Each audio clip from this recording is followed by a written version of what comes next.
अस्सलामुअलैकुम नाज़रीन, आप देख रहे हैं KPN-HD और मैं हूं अलीज़ा अली।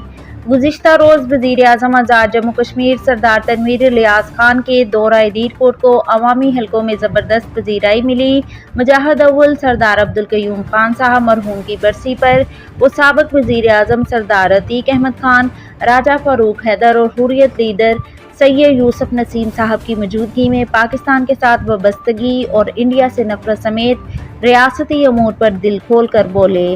मेजर लतीफ़ खलीक की पार्टी पॉलिसी पर अमल दरामद पर खूब इज्जत अफजाई की। इसी तरह दीरकोट रेस्ट हाउस में राजा शुजात और तौसीफ अब्बासी की खुसूसी काविशों के नतीजे में पहले कारकुनान के गिले शिकवे और मुतालबात जमकर सुने और रिस्पॉन्स किया, जिस पर PTI के मकामी रहनुमाओं ने पूरे हल्के के मसाइल को वज़ीर आज़म के सामने रखा।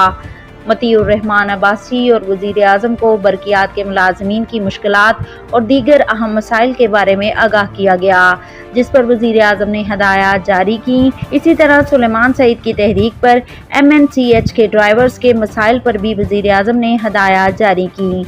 फिर गरबी बाग के मसाइल के हल के लिए वजूद में आने वाली ऑल पार्टीज़ कॉन्फ्रेंस के नुमाइंदा वफ़द से मुलाकात की।